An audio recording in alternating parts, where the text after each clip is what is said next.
Good afternoon, ladies and gentlemen. Welcome to Lifestyle with Dr. Moby. I'm Dr. Moby, and today we are honored with great guest with us, Jeanell. How are you? I'm well, thanks, Dr. Moby. How are you? Good. And Jeanell is going to talk about very, very important topic, and I'll put her website right there. And she is actually coaching about relationships. So let's hear from Jeanell. Tell me, Jeanell, about yourself. Mhm. Yes, well, I live in Vancouver, Canada. Mhm. And in fact, yesterday was actually my 9-year wedding anniversary. Oh, wow. Congratulations. Yeah. Thank you. Thank you. We've been together for 15 years. And, anniversaries are great because you really get a chance to reflect on what really is so magical and what really works. And, taking a moment to acknowledge and appreciate our partner Mhm. at least once a year, but it's a really great time to reflect. And I'm a certified life coach, I'm a speaker, but really what I'm passionate about is transforming the planet. Mhm. I'm about transforming relationships and what it means to be married, because let's face it, if we look at right now, especially inside COVID, a lot of relationships are really stressed, whether that's financial, whether that's the kids being home all the time. And there's actually been a rise of 29% in divorce since March, since the COVID, on top of the 60% divorce rate we already have. And so it's very concerning. And one of the things that I personally am really concerned about is the impact of the stress inside the home to the children. Because a lot of people that I meet that are single, when I ask them about, do they plan to get married? A lot of them don't want to get married because they say, well, what's the point? It's just going to end up in divorce anyway. My parents got divorced. My friends are getting divorced. So why bother? And so there's this sort of like feeling of resignation. And Mhm. also people are just almost so afraid to open their heart and take a risk of being hurt. So they would rather just be alone. But, God did not make us to be alone. He made us to love each other, to be together, to have community, to create tribes. And that's why this COVID, pandemic is so hard, because we're not used to being alone and not used to being with people. Mhm. And that is true. That I think the interaction with COVID is actually, it has kind of brought both aspects. So definitely Mhm. a lot of relationships which were on the brink, they are kind of marginalized and they are ending up with some divorce. But I think those relationships had unhealthy kind of something in it. So it is like a stress test, if you're out. Absolutely. Yeah. Well, I mean, when I think about my relationship inside COVID, our relationships actually got better, Yeah. and you're right. It's those tough times when it really counts. That's when it really counts. It's easy to be in a relationship with everything so beautiful and easy, and life is like la la la. But when life gets hard, when there's sickness, when there's, people lose their jobs, when there's stress, that's when it really counts to be there for your partner, or to be there for each other, to be the one that holds on, when there's nothing else to hold on to. And so you're right. If things were already not great before, this just magnifies that. So if it was good, it's great. Or if it's not so good, it's going to get worse. So, you know. And I think you're right. It for some of the relationship which improve because there could be a little bit rust, with anything, because Mhm. we were. But now with this, we kind of emphasize a lot of ourselves and just, health and relationship, and eventually we look at and say, do you want to have, God forbid, anybody wants to have COVID and die in loneliness in ICU, or would Mm. you rather be someone you love? So I think that has really brought a lot of attention to this. My parents had COVID, and I think the one of the hardest thing was actually going to the hospital and being lonely in ICU. And I think that was more frightening to them than actual disease. Absolutely.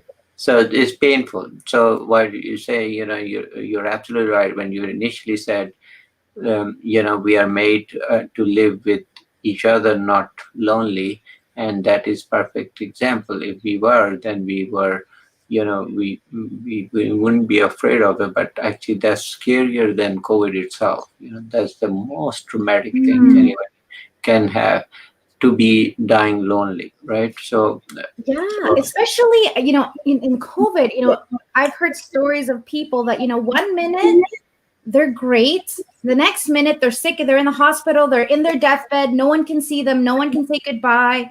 And there was a moment where I thought about that. Like, if that was me, what would that be like yeah, well, to, pardon me? yeah, yeah, exactly. How would I feel, and what regret would I have? Mm. What conversations did I wish I could have with the people that I love? But again, you said, they're not even allowed to be in the same room as their loved one. And what is that like, not only for the person that is dying, but also the family that doesn't get that closure, right? Yeah, and the closure, and then that brings a lot of importance on relationship. So when we are living and we are healthy and we waste all this time in the world to actually indulge in things which don't matter at all. Yeah. So let's then go to the guide for, give me some of the things which you see for men. So what are things usually they and take it wrong in relationship? That's such a big question. Okay, let's dissect. I was like, oh my gosh, I could go so many ways in that Yeah. conversation.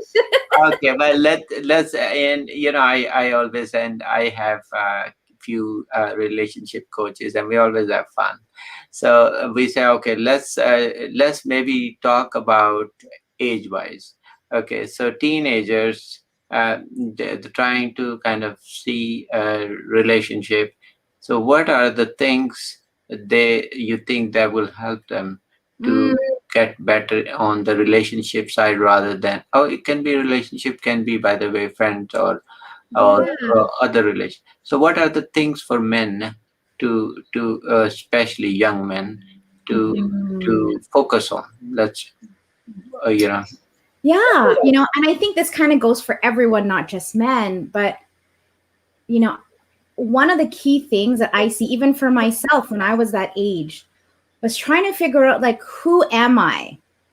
Who yeah. am I actually allowing myself to love that? Mhm. You know, for me, I'm Filipino, and, our family values, I can see how that got in the way of me actually living the life that I wanted to live, because I was trying to please my parents, Yeah. and what you don't know is my husband, as much as, I love him, he's actually my second husband. Mhm. And so in the Catholic faith, divorce is not, it's frowned upon, right? It's not a good thing. But, I think that was the very first moment in my life that I had to say no, to say, like, no, this is what I want. And I know none of you agree with me, but this is what my heart is telling me, and to follow that, and to say, you know what, I deserve better, and I'm not going to stay in this relationship just because, you know, we created this agreement and now it just doesn't work. And I could see myself in that relationship dying every day. A little piece of me was dying, and I knew that was not healthy.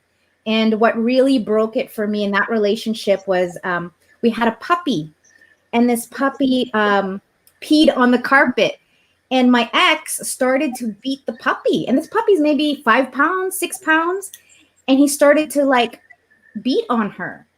And I remember holding his arm and being like, stop it, stop. And he wouldn't stop. And I thought to myself, what if this was my children? How would I deal? And that was the moment for me that I was like, no, that's enough. But, I just think knowing yourself, and not being apologetic about it, and trying to fit in, what society says we should be like, or what our relationship should be like, and what kind of husband we should marry, or what kind of person we should be, rather than just being who we are, and just accepting it, and accepting our humanity. I think that's a lot of us. We try to be always, successful, and we want to, be the perfect everything. And we can't. It's just, it doesn't work. And we put so much pressure on ourselves to make this kind of money, to be this kind of mom, to be this kind of wife, rather than just being yourself and loving that. Because once you can love yourself, that is only when you can love other people.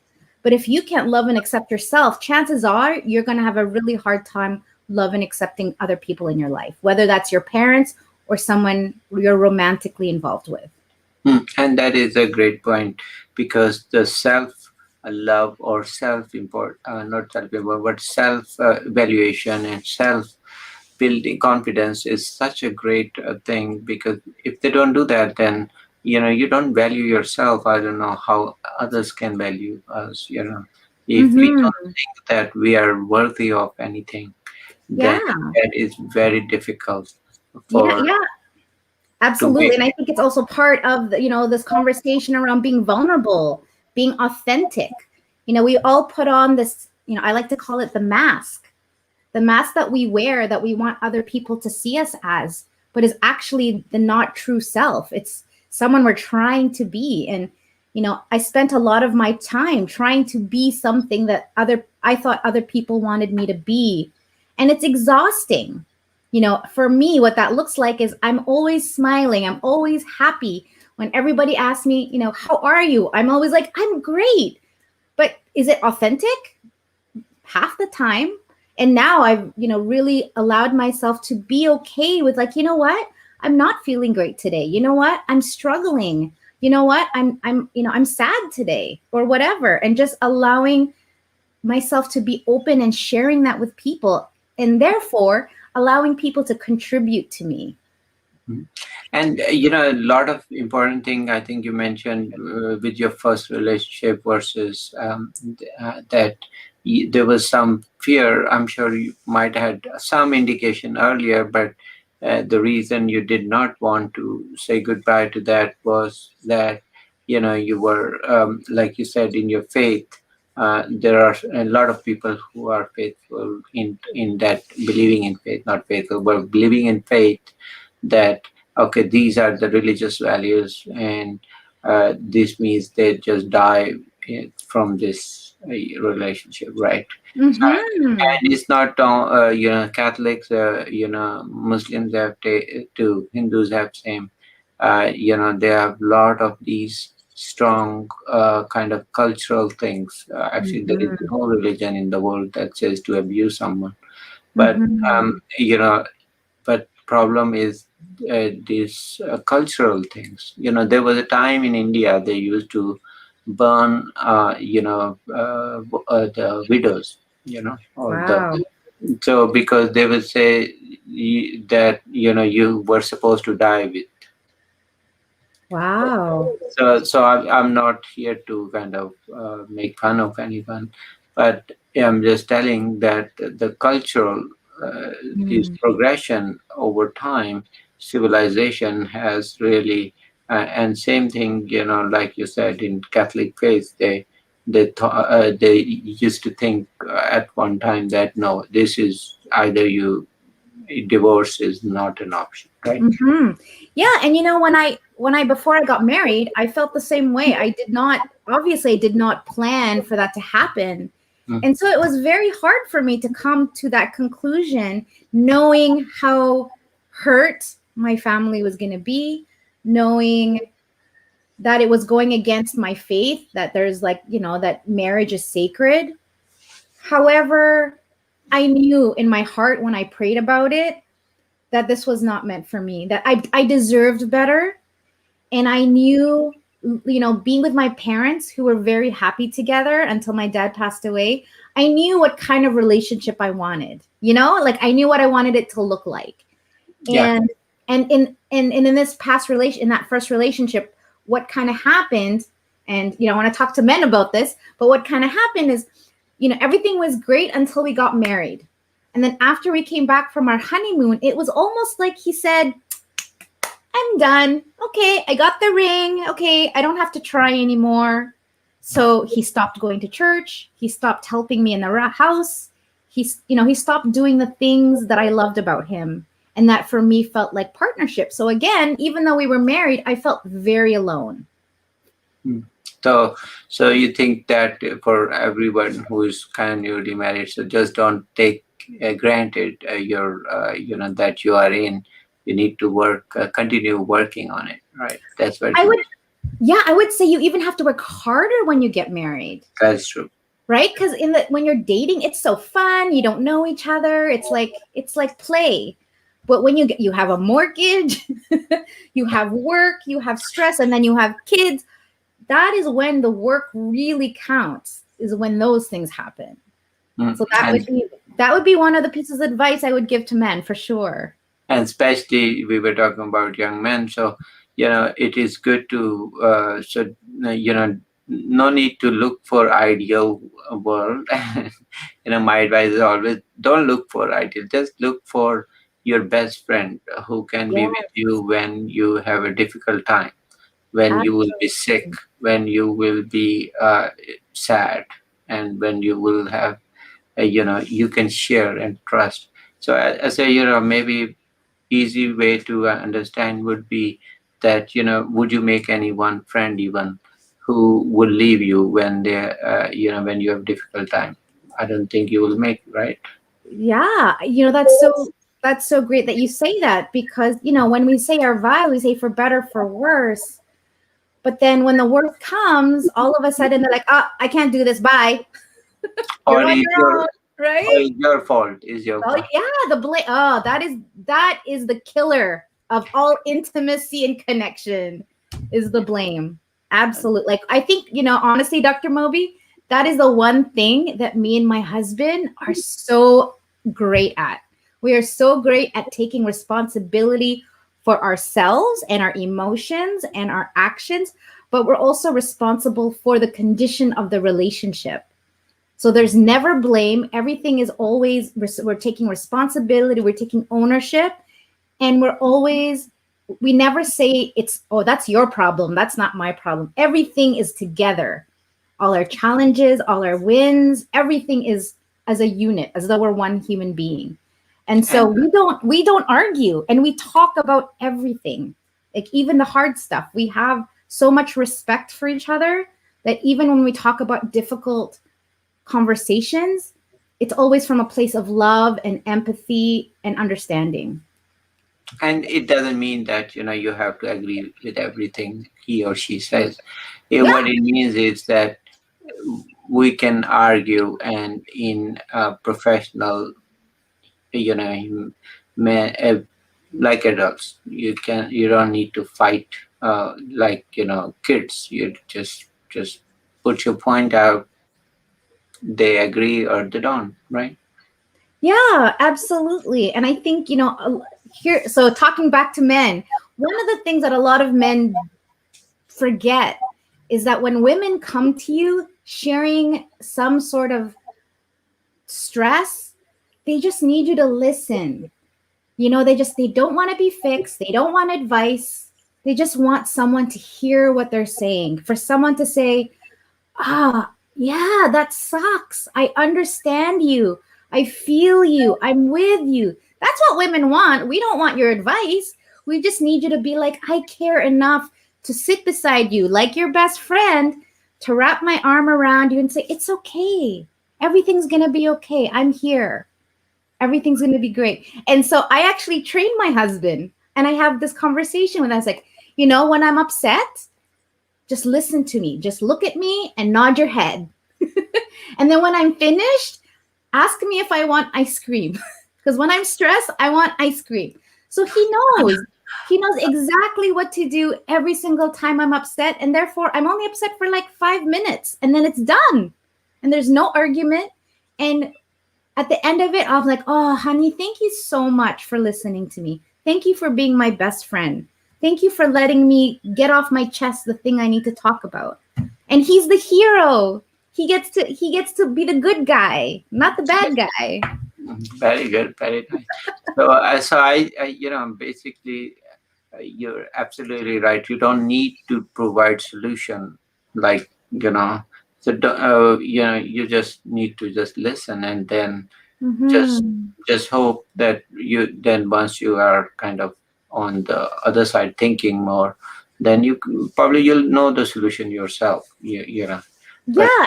yeah. And I would say too, here's a piece of advice, whether you're a man or a woman, when your partner starts to be upset and they're talking, what I do with my husband or even my best friend, I say to her, hold on, before you start. Do you want me to listen just to listen? Or do you want me to listen to help you and give you advice? Yeah. And 9 out of 10 times, she'll just say, I just need you to listen. Okay. But sometimes she'll say, you know what? I need advice. Okay, great. So the way I'm listening is very different, Yeah, right? yeah, and then that's true. We need to differentiate. So not, and that I also kind of practice too. Is that just separate those two? You just need to listen, and you just give advice when advice is needed. I Mm-hmm. think you don't need to give advice every time. So, Yeah. and that's what I tried, because many times, they find themselves advice. So it's just maybe they just need some kind of strength to second it, but that's Mm-hmm. normal. Also, tell me a little bit about what are the things they can do together to improve your relationships. Mm-hmm. Well, one of the things that I hear a lot from couples is, my husband won't talk to me. He never opens up to me. We have no connection. We have no intimacy. And I would say, and then I talk to the other one, I talk to the husband, and the husband will say to me, well, of course I don't open up to her because she's always yelling at me. She's always getting mad at me. Of course I don't want to open up. So I would say is like, be a safe space for your partner. And what I mean by safe space is no judgment, no criticism, just like really being as though you're talking either to yourself or your best friend. Hmm. You wouldn't start about your best friend or yourself. So why would you do that to your partner? Just and I think when you can create a safe space, and part of creating a safe space is being the first one to open up, being the first one to show your heart. Because, as when we feel threatened, we put up our walls, right? We go into fight or flight. We try to defend. We go into survival, and we don't want to let anyone into our hearts because we're afraid that they will hurt us. Hmm. So being the courageous person to say, listen, first of all, I'm so sorry for the way I talked to you yesterday. I really get that that was not okay. And I just really want you to know that I really love you. And whatever it is that you need to say to me, I promise you that I will listen with love and empathy. And I just really want you to know that, I'm committed, that you get what you need from me as a partner. Versus, you didn't do this, and all the blame, and you're not a good husband, or you're not a good wife, and how come you're messy and you're lazy, like all of these negative thoughts that we have about the person, and then yet we wonder why that person doesn't respond to our love. It's like, Hmm. well, of course, and so I think it's really going back to being responsible. Yeah, and that is true. And so also tell me, like certain activities you think that helps them to. Mm. Yeah, well, this is really great. So my first thing I would say is know your partner's love language, right? So there are 5 love languages. If you guys have never read the book from Dr. Gary Chapman, it is the basis for every relationship. So for example, like when I look at me and my husband, we know each other's love language so well. So for example, like number 1 is communication, right? Both of our strengths is communication. So we have really, really great communication. Number 2, his is physical touch. So I know when he's upset, I just need to hug him for 5 minutes, stroke his hair, hug him, tell him I love him. Obviously he responds to sex and intimacy more. And I know that about him. But other people, it might be gifts. Other people, it might be acts of service. So for me, my husband knows mine is acts of service. So when my husband cleans my kitchen or brings me coffee, to me, that shows that he loves me. But for somebody else, they say like, oh, that's just coffee, like no big deal. So Yeah. understanding what it is that makes your partner feel loved, not the way you want to feel loved, how your partner wants to feel loved. If you know that, that's the secret key that will unlock your partner opening up. Because if your partner doesn't feel loved, it doesn't matter what you do, like, so for example, my first husband, how he used to show me love is gifts. But I'm not a gift person. I don't care about gifts. I don't care about he used to build me things like a bookcase and build me kitchen islands.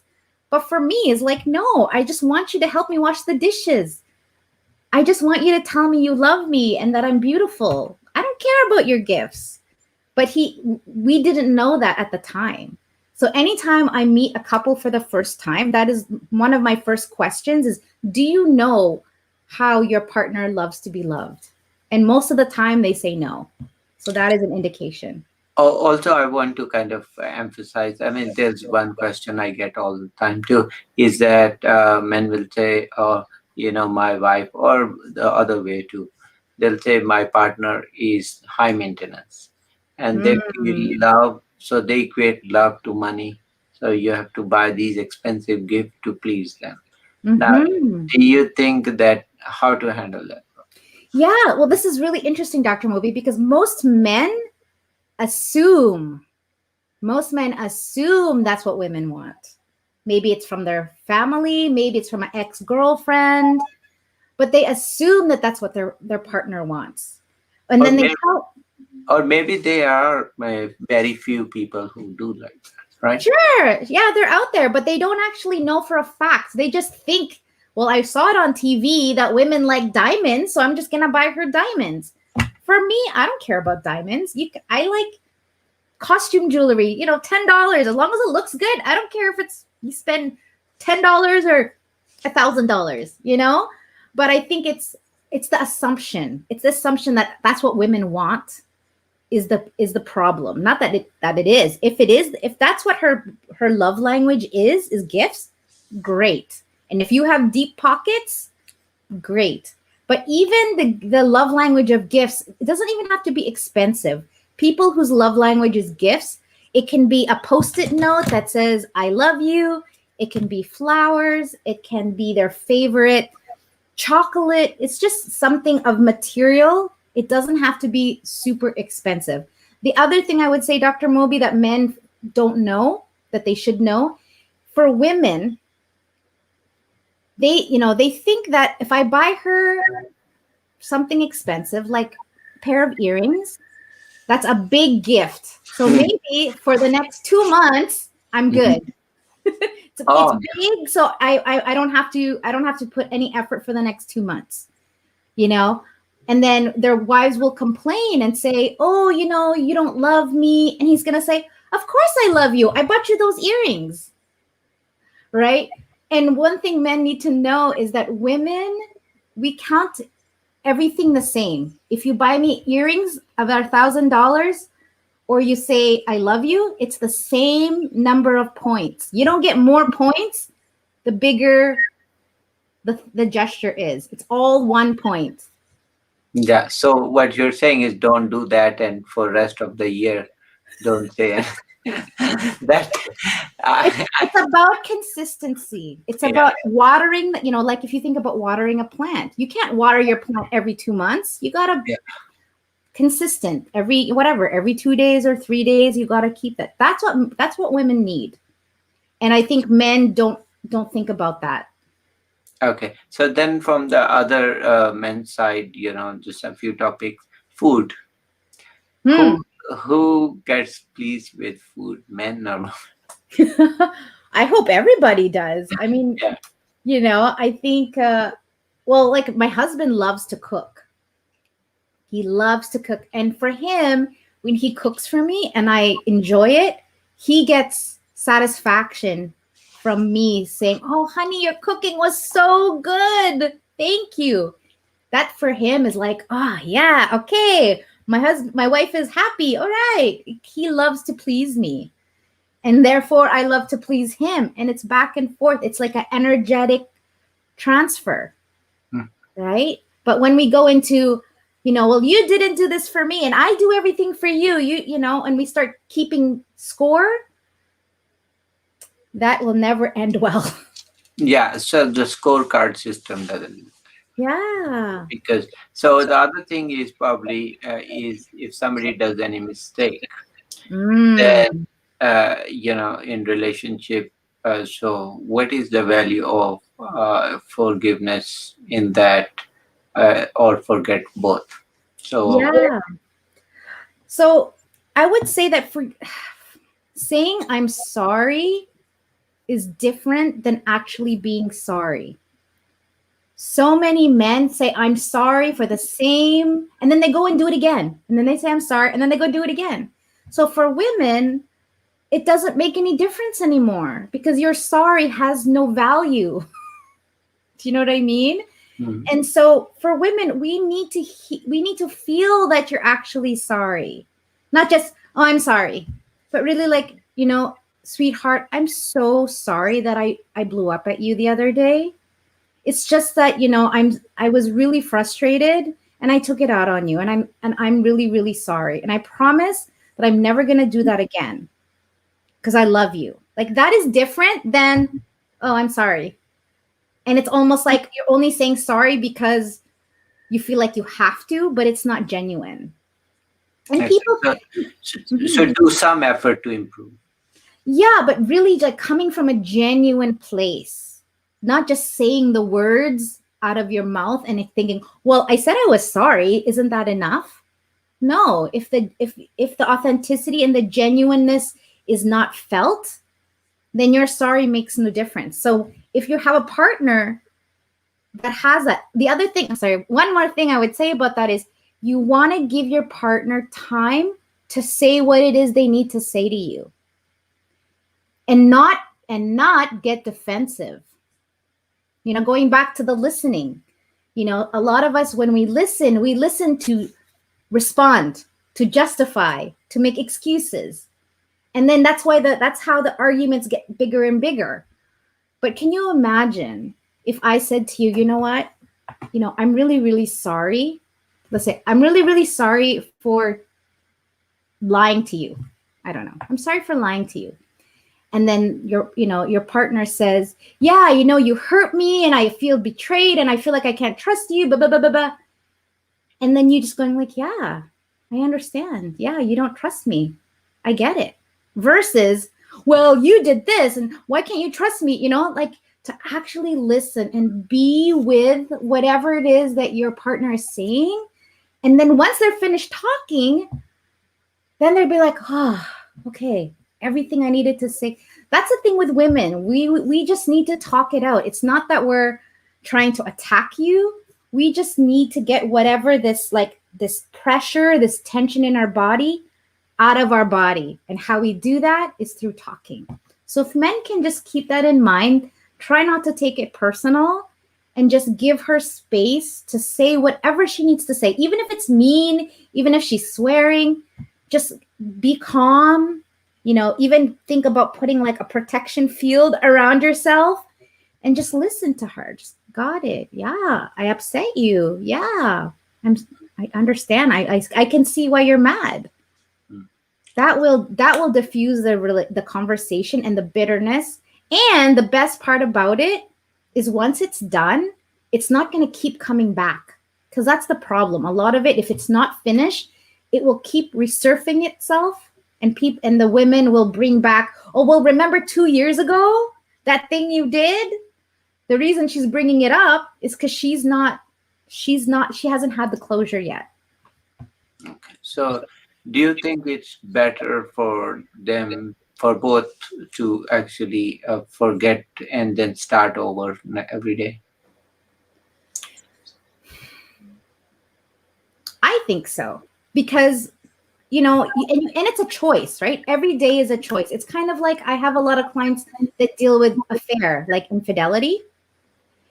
And they say to me, well, we want to stay together, but it's going to take time to forgive them. Well, I say, well, how much time? How much time do they need? Or how much time do you need? And they'll say, I don't know, maybe 5 years, 10 years. And I was like, why so long? Well, it's going to take time. I said, well, who says? Who says it's going to take time? Because if you are really, really committed to being happy, to being together, to forgiving, honestly, you could do it like that. You just need to decide. You just need to choose. You know what? That was that.